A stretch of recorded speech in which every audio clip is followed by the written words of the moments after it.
Okay, so obviously we were chatting in the group, in the chat a few days ago, and I spoke about hashtags. And when I spoke about hashtags, a couple of you were like, what do you mean, and how to do that? So I thought the best thing for me to do would be to just explain it rather than just chatting it on the text, come and show you what I mean by it.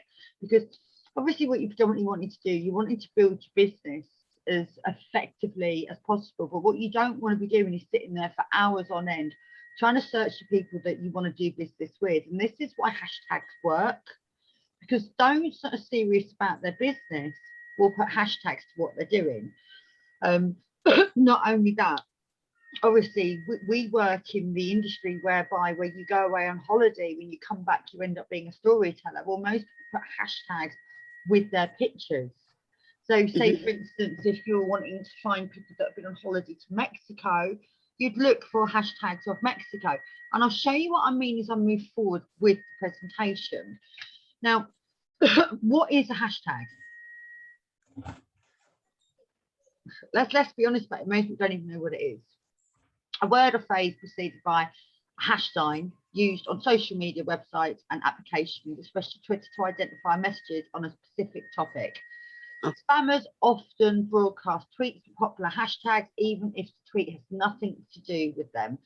The hashtag equals riot cleanup is used by community members to coordinate some post-riot street cleaning. So it's giving you a definition here of what hashtag is.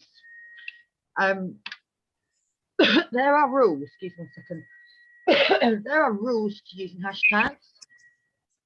You don't want to be using too many of them. Also, on top of that, you need them to be memorable. So, for instance, if it's something to do with the picture, you want to make sure that your hashtag is memorable to that picture, so that when someone looks at it, so say, for instance, if you got a picture of the Eiffel Tower, you put Paris. Yeah. Because it's memorable. And it's not just your brand name, it needs to make sense. You need to keep it short and simple.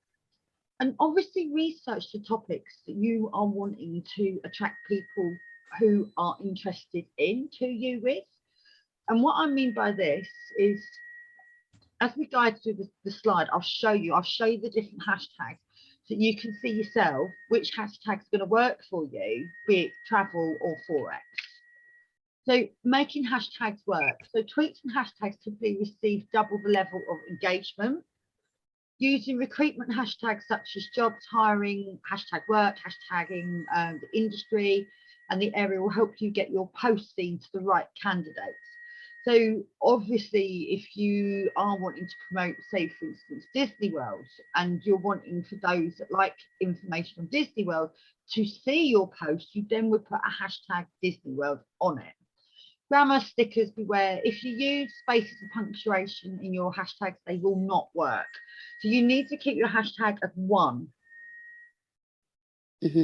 And finally, remember to use hashtags sparingly. Recommended limits per post. For Facebook, you can 1 to 2 hashtags. For Twitter, 2 to 3. For LinkedIn, 5 or less. And for Instagram, you're looking at 9. The effects of hashtags on Facebook. Less is more.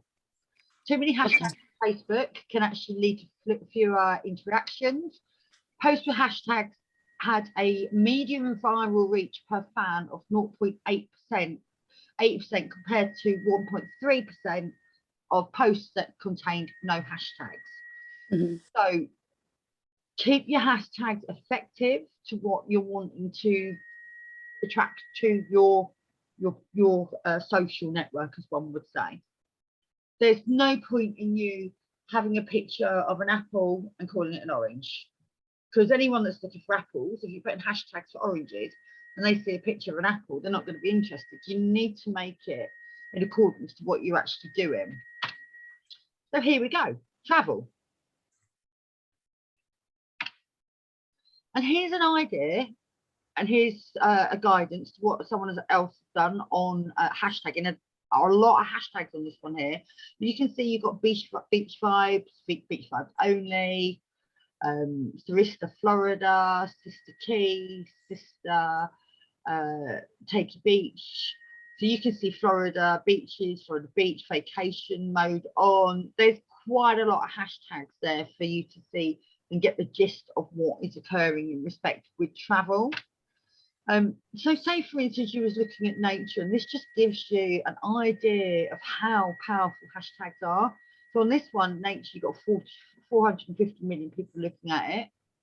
Nature photography, you got 75 million. So you can see here the power of the hashtag.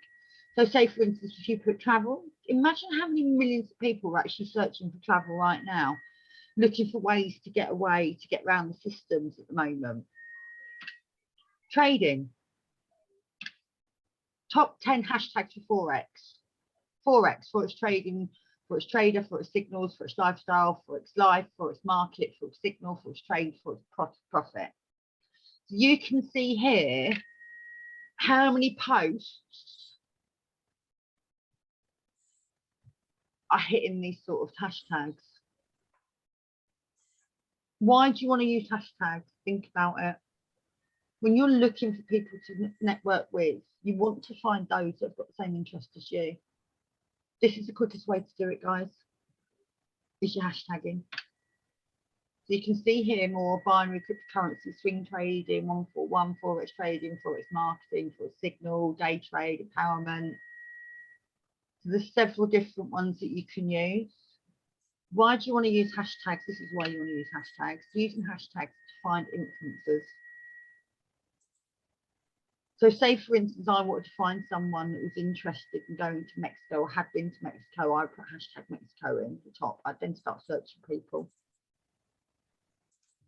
I'd then start liking things on their Facebook. I'd then start communicating with them.